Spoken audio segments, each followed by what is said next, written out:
এবং যারা রমজান মাস পেয়ে যারা রোজা করলো না তারা যেন ধ্বংস হয়ে যাক, যারা বাপ মার সেবা করলো না তারা যেন ধ্বংস হয়ে যাক।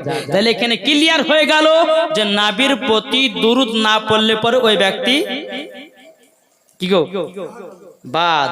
তাহলে বাবা যে আমরা নবীর নামে দুরূদ পড়তে রাজি আছি না নাই, যে একটু হাত তুলে বলেন।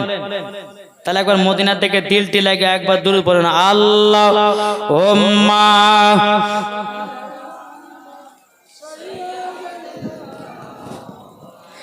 মাওলানা মুহাম্মদ আলা আলে মাওলানা মুহাম্মদ সাল্লাল্লাহু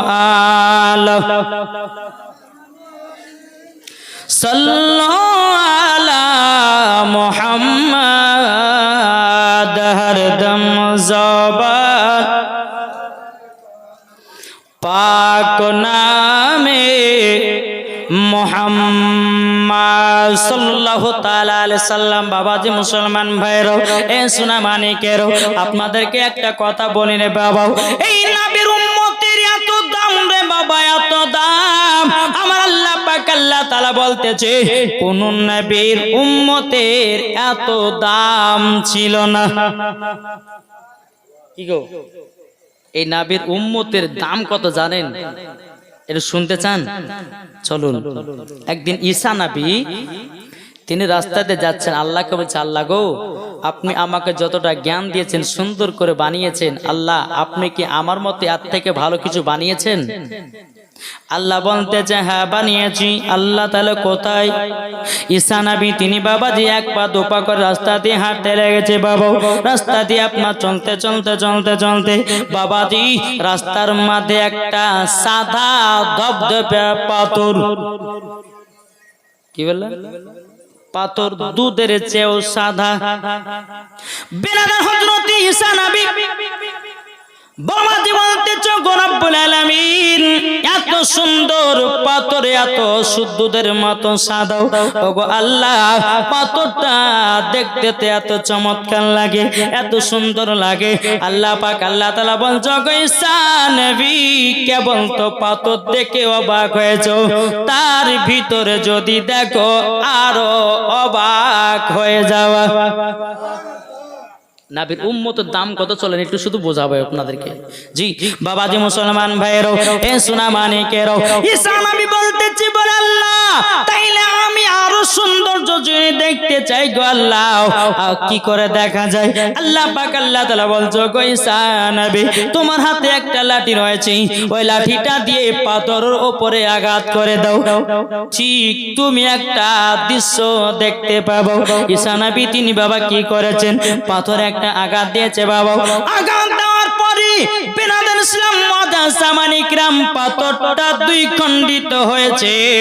দুই খণ্ডিত হয়ে যাওয়ার পরে ভিতরে বাবা একজন আল্লাহর বুজুর্গ ব্যক্তি, পাথরের ভিতরে আল্লাহ বলে একটা ব্যক্তি আল্লাহর ইবাদত করনে ভালো দেখে বাবা আশ্চর্য হয়ে গেল, বলে আল্লাহ গো এত সুন্দর পাথরের ভিতরে একজন আল্লাহ বালা ব্যক্তি।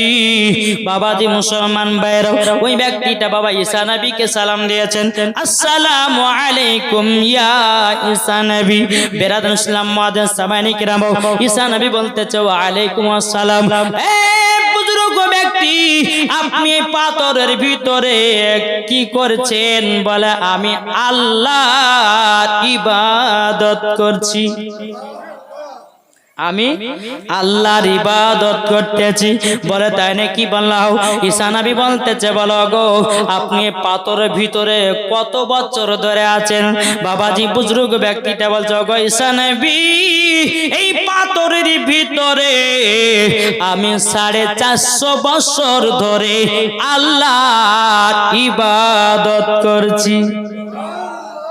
কত বছর বললাম? 450 বছর। এ বাবাজি মুসলমান ভাইরা, ওগো আমার সোনা মানিকেরা, 450 বছর ধরে বাবাজি মুসলমান ভাইরা আপনার ইবাদত করতেছি। ঈসা নবী বলতেছে, বলো ওগো আল্লাহর নেক বান্দা, আচ্ছা বলুন না, আপনি যে পাথরের ভিতরে 450 বছর ধরে আল্লাহর ইবাদত করতেছেন, আপনি কি পানি পান করেন না? আপনি কি খাওয়া দাওয়া করেন না? বলতেছে, হ্যাঁ, কেন খাওয়া দাওয়া করব না? কেমন সম্ভব হতে পারে যে পাথর চারিদিকে ঘেরা ঘোরা, তুমি কেমন করে খাইতে পাও, কেমন করে তুমি পানি পান করতে পাও? একবার বলো না, বলো না। ওই বুজুর্গ ব্যক্তিটা জগৎ ঈসা নবী, ওই পাথরের ভিতরে আল্লাহ পাক আল্লাহ তাআলা আমার জন্য একটা আঙ্গুরের গাছ লাগায়া দিয়েছে। জোরে বলুন সুবহানাল্লাহ। ওগো ঈসা নবী, যখন আমার খিদা লেগে যায়, ওই আঙ্গুর গুলো পেড়ে আমার খাবার তৈরি করে আমি নিজে খাই, এটি আমার ইবাদত হয়।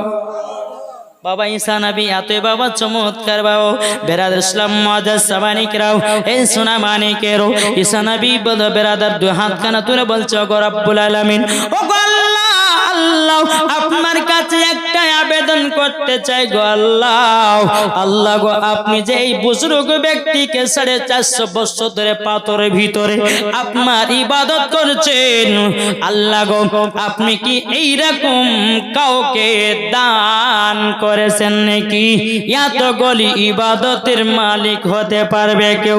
আল্লাহ পাক আল্লাহ তাআলা বলতেছে, ও ঈসা নবী, তুমি শুনে নাও, তোমার উম্মতের জন্য আমি করি নাই, মুসা নবীর উম্মতের জন্য করি নাই, ইব্রাহিম খলিলুল্লাহর উম্মতের জন্য করি নাই।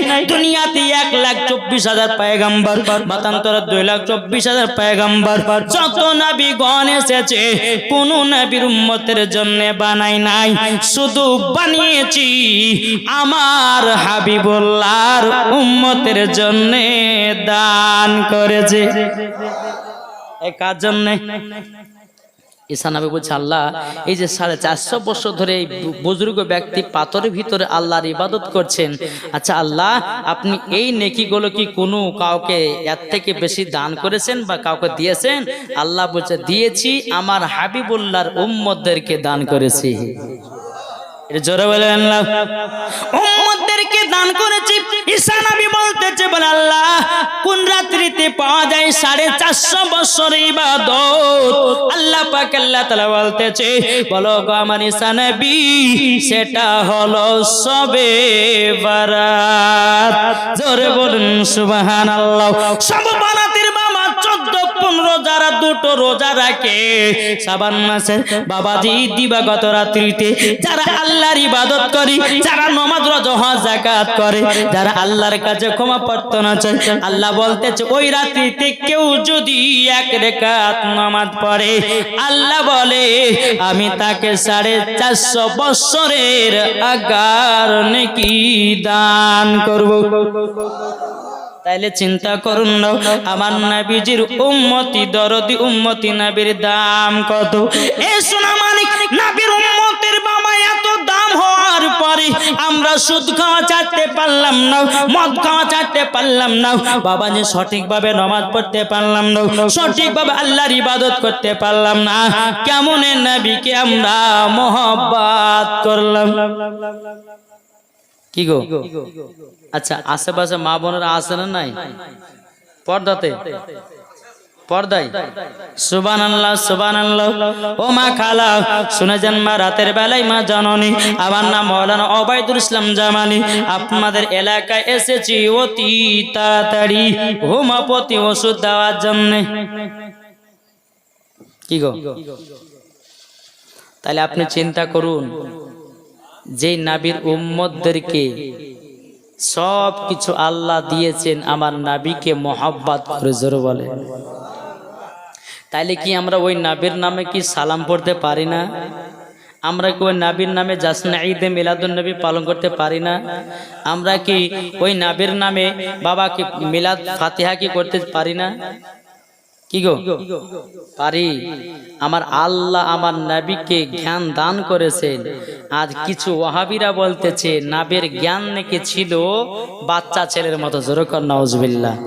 আমি মাওলানা ওবাইদুল ইসলাম জামালি চ্যালেঞ্জ করে বলে গেলাম, আমার নবীর জ্ঞান যতটা আমার আল্লাহ দিয়েছে এই রকম জ্ঞান কোন নবীগণকে দেওয়া হয়নি। জোরে বলবেন না? তাহলে বাবা একটা চিন্তা করুন, দুনিয়াতে 1,24,000 পয়গাম্বার, মতান্তর 2,24,000 পয়গাম্বার আল্লাহ দুনিয়াতে নবী পাঠিয়েছেন। সমস্ত নবী আল্লাহকে দেখার ইচ্ছা করেছে, কোন নবীগণ আল্লাহর সঙ্গে দিদার করতে পারেনি। আমার নবী মুস্তাফা আমার খোদার সঙ্গে ডাইরেক্ট দিদার করেছেন। জোরে বলে। তাহলে এই নবীর দাম আছে না নাই? এরা এই পাগলেরা বুঝবে কি করে? দেখি বলছে এরা নাবির মর্ম বুঝবে কি করে? এখন অনেকে ব্যক্তি বলছে যে নাবি পড়তে জানে না, বলছে আপনার যে নাবির নামে দুরূদ পড়ে তো নাবি শুনতে পায় না। আচ্ছা নাবি কি শুনতে পায় না? কি গো, আমি বলবো যে ভাই নাবি শুনতে পাই, নাবি দেখতে পাই, এটা আমার কথা নয়, কোনো মুফতি মুহাদ্দিসের কথা নয়, এটা হচ্ছে আমার আল্লাহর কোরআনের কথা। জোরে বলেন। যদি বলে যে মাওলানা সাহেব আপনাকে দলিল দিতে হবে, চলুন বাবাজি আপনাদেরকে দলিল দেব। যারা বলে নবীর নামে দুরূদ বললে নবী শুনতে পায় না, যারা বলে নবীর নামে কেম করলে নবী শুনতে পায় না, এ বাবাজি মুসলমান ভাইরো, ওগো আমার সোনা মানিকেরো, কোন ব্যক্তি বলতেছে নবী মাটির সঙ্গে মরে মিশে গেছে। কিন্তু বেরাদার আল্লাহ পাক আল্লাহ তাআলা বলছে, বলো গো আমার বান্দা বান্দিরা, আমার রহমাতাল লিল আলামিনকে দুনিয়াতে পাঠিয়েছি হাজির ও নাজির করে। জোরে বলুন সুবহানাল্লাহ। এখন ওয়াহাবিরা মানে না নবীকে হাজির নাজির, মানে না। কিন্তু বাবা যে যদি না মানে তাইলে ওই ব্যক্তি কোরআনকে অস্বীকার করলো, আর কোরআনকে অস্বীকার করাই মানে বাবাজি মুসলমান কি হতে পারে? কি গো, যে কোরআনকে অস্বীকার করবে সে কি হবে? কাফের। তাইলে বাবা যে আল্লাহর কোরআন বলতেছে আমার নবীকে দুনিয়াতে হাজির ও নাজির করে পাঠিয়েছি। চলুন বাবা কোরআনের ভিতরে যাই। আল্লাহ পাক আল্লাহ তাআলা বলতেছে ইয়া আইয়ুহান নাবিয়্যু ইন্না আরসালনাকা শাহিদাও ওয়া মুবাশশিরাও ওয়া নাযীরা। আল্লাহ পাক আল্লাহ তাআলা বলছে গো আমার নবীজি আপনাকে দুনিয়াতে পাঠিয়েছি হাজির ও নাজির করে। জোরে বলুন না সুবহানাল্লাহ। আমার আল্লাহ বলেছে নবীকে হাজির ও নাজির করে পাঠিয়েছি, তাইলে বলুন বাবা যে আমার নবীজি এই জায়গাতে হাজির ও নাজির আছে কিনা? বাবাজি জান যদি মদিনায় নবী আমার মদিনায়, জান যদি কলকাতায় নবী আমার কলকাতায়, জান যদি বোম্বাই নবী আমার বোম্বাই, জান যদি দিল্লিতে নবী আমার দিল্লিতে, জান যদি মালদাহাতে নবী আমার মালদাহাতে, জান যদি কালিয়াচকে নবী আমার কালিয়াচকে, জান যদি শিলিগুড়ি নবী আমার শিলিগুড়ি, জান যদি বাবা হাওড়াতে নবী আমার হাওড়াতে, জান যদি বাবা আসামে নবী আমার আসামে, জান যদি বাবা কলকাতায় নবী আমার কলকাতায়, জান যদি মুর্শিদাবাদে নবী আমার মুর্শিদাবাদে। এই গ্রামটার নাম কি? গুরুদাসপুর। জান যদি গুরুদাসপুরে নবী আমার গুরুদাসপুরে। যদি বলে যে মূল দলিল দেন, চলুন আল্লাহ পাক আল্লাহ তাআলা বলতেছে আন-নাবিয়্যু আউলা বিল মুমিনিনা মিন আনফুসিহিম। আল্লাহ পাক আল্লাহ তাআলা বলতেছে গো আমার বান্দা বান্দিরা, প্রত্যেকটা মুমিনের দিলের চাইতেও আমার নবীজি নিকটে আছে। এটা আমার কথা না, আল্লাহর কোরআন বলছেন প্রত্যেকটা মুমিনের দিলের চাইতেও আত্মার চাইতেও আমার নবী মুস্তাফা নিকটে আছেন। তাহলে বলুন আমার নবী কি নবীর নামে দুরূদ বলে নবীকে শুনতে পায় না? জি নবীর নামে সালাম পড়লে নবীকে শুনতে পায় না? জাসনে ঈদে মিলাদুন নবী করলে নবীকে শুনতে পায় না? জি শুনতে পাই। এটাই হচ্ছে ফারিস্তাদের আকীদা, এটাই হলো তাবেঈনদের আকীদা, এটাই হলো সাহাবাদের আকীদা, এটা হলো ওলিদের আকীদা, এটা হলো সুন্নিদেরও আকীদা। জোরে বলে জি। যে নবীর আগমন দিবস পালন করেছে, আমার আল্লাহ নবীর আগমন দিবস পালন করেছে, আল্লাহর ফেরেশতাগণ নবীর আগমন দিবস পালন করেছে, সাহাবাগণ নবীর আগমন দিবস পালন করেছে, বেরাদার আল্লাহর ওলিগণ, তাই সুন্নিরাও নবীর আগমন দিবস পালন করে। আরে বোকা কাহিকার, তুই তো কোরআন হাদিস পড়তে জানি না, পাবি কি করে? কোরআন হাদিস পড়ে দেখ আমার নবীজির আগমনের কথা লেখা আছে না নাই? নাকি বলছেন? আসুন বাবাজি, আমরা সকলে নবীকে মোহাব্বত করনেওয়ালা, আমরা নবীকে ভালোবাসবো, মরার পরে জান্নাতি জান্নাতি জান্নাতি। জোরে বলেন। তাই বলতেছেন আমি চাই না বেহেশত, আমি চাই না জাহান্নাম। কি গো? আমি চাই না বেহেশত, আমি চাই না জাহান্নাম, আমার কপালে লিখে দিও দয়াল নবীর নাম, আমার কপালে লিখে দিও দয়াল নবীর নাম। জোর হবে না? আমি চাই না বেহেশত, আমি চাই না জাহান্নাম, আমি চাই না বেহেশত, আমি চাই না জাহান্নাম, আমার কপালে লিখে দিও দয়াল নবীর নাম, আমার কপালে লিখে দিও দয়াল নবীর নাম।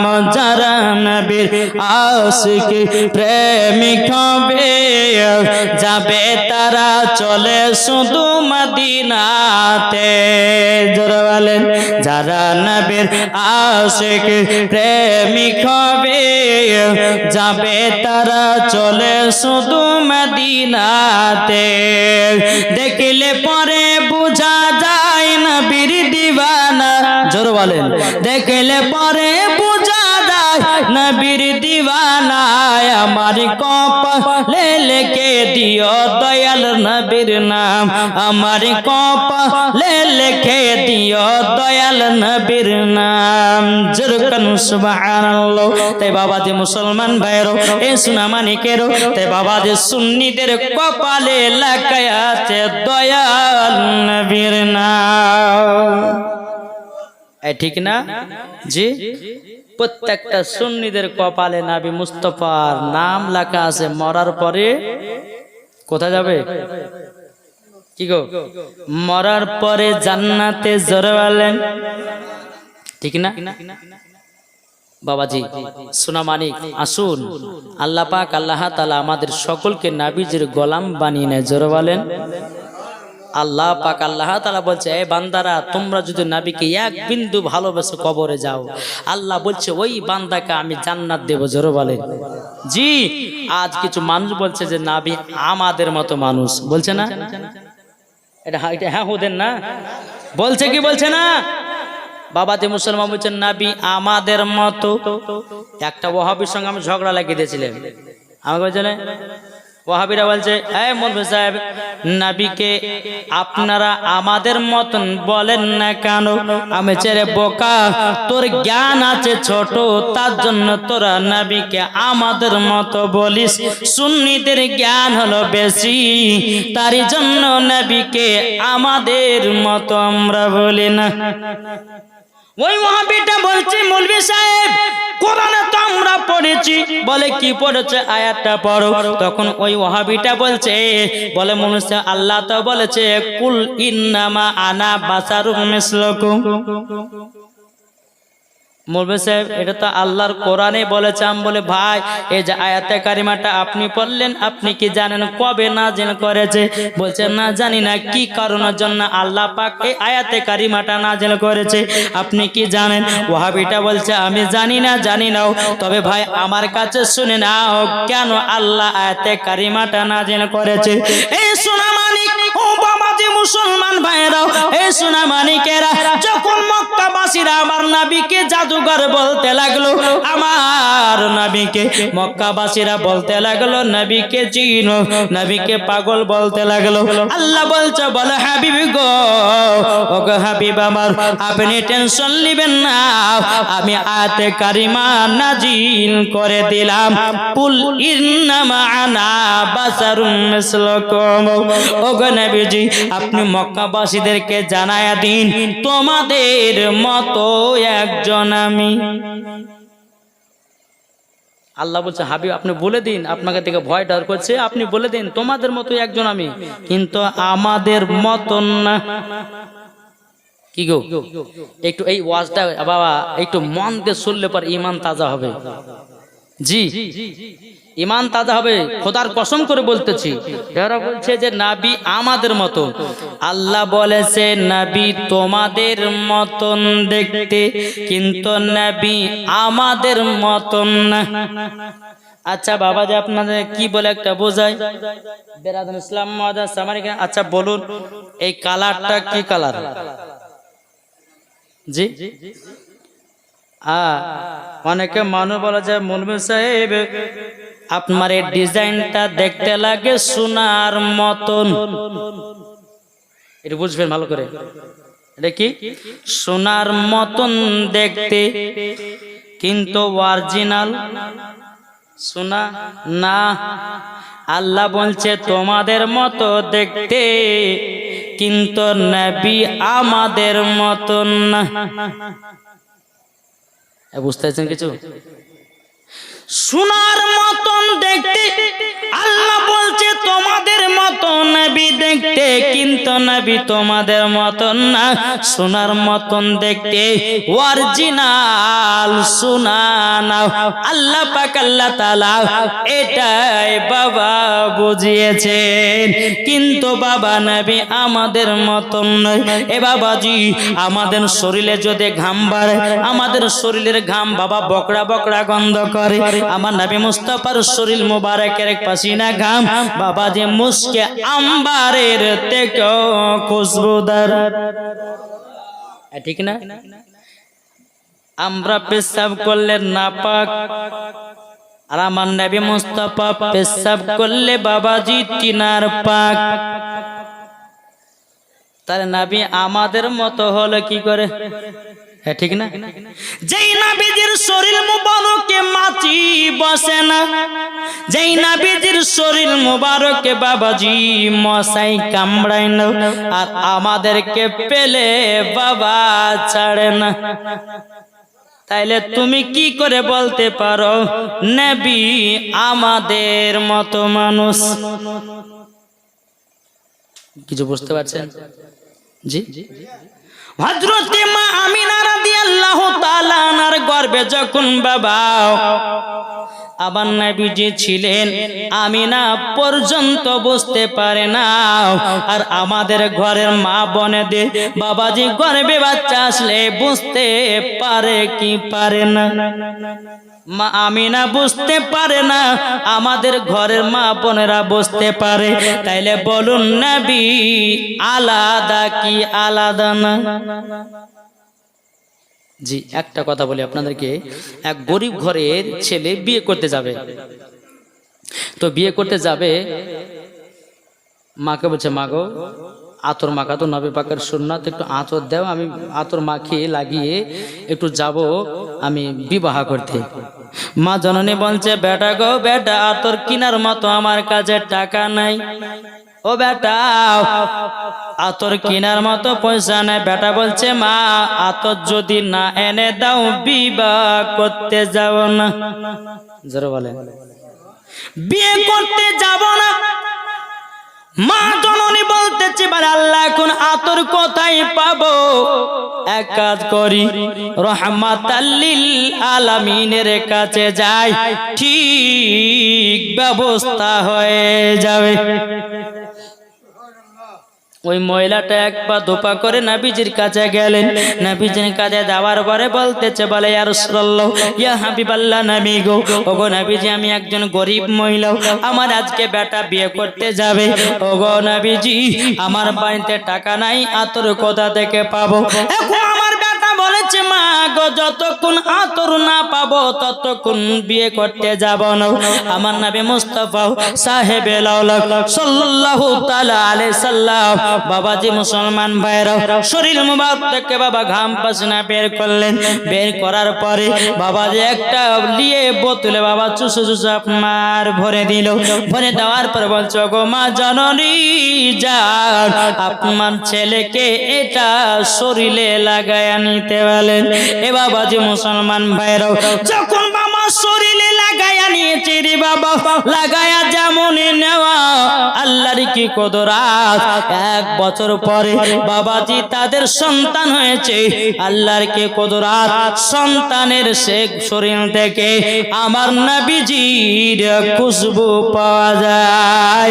জোর বলুন সুবহানাল্লাহ। নারায়ে তাকবীর, নারায়ে রিসালাত, মাসলাক আল হযরত পীর কা দামান, ওলি কা দামান, জশ্ন ঈদ মিলাদুন নবী 12 রবিউল আউয়াল।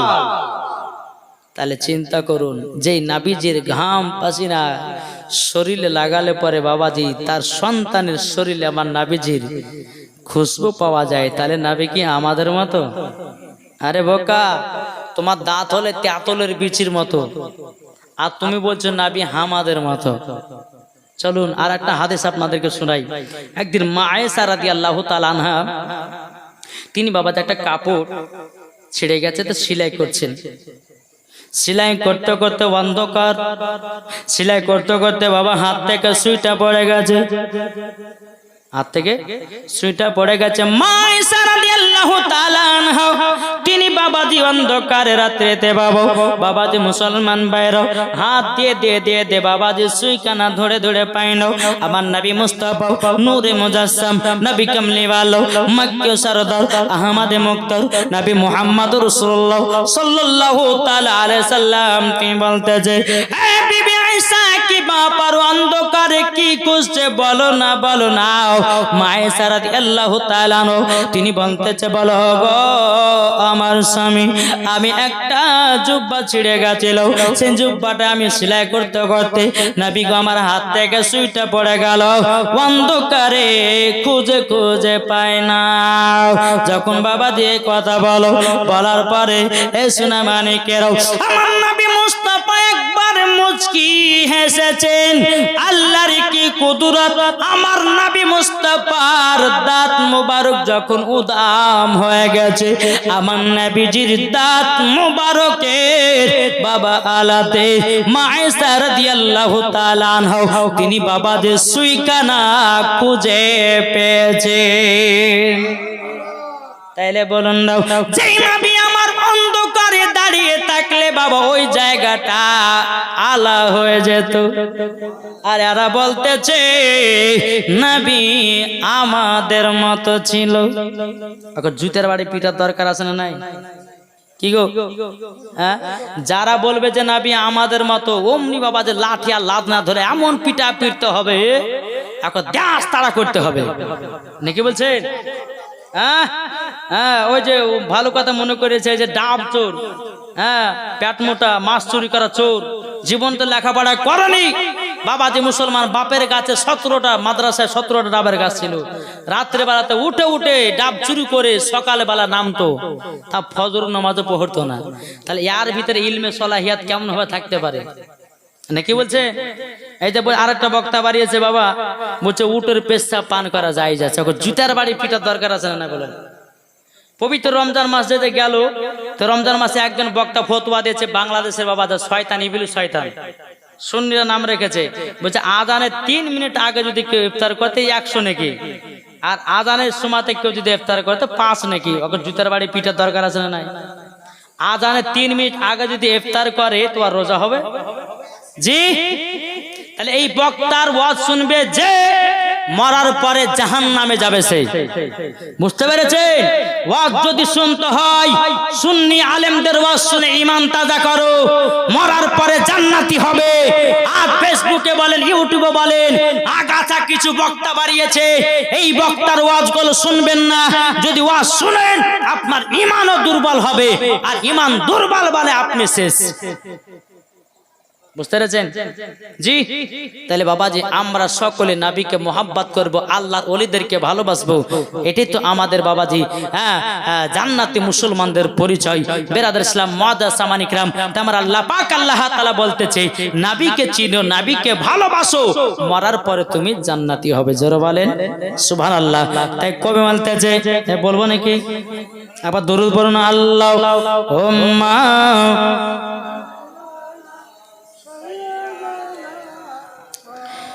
মাওলানা মুহাম্মদ আলা আলি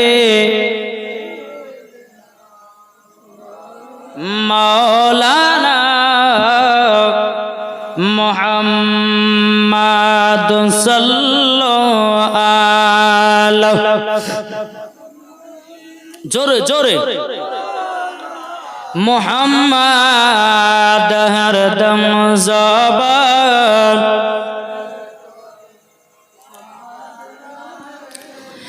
मुहम्मद हरदम ज़बान से लिखलो सफियाना मुहम्मद झिलमिल झिलमिल करछे देखो ना 12 রবিউল আউয়াল। জোরে বলেন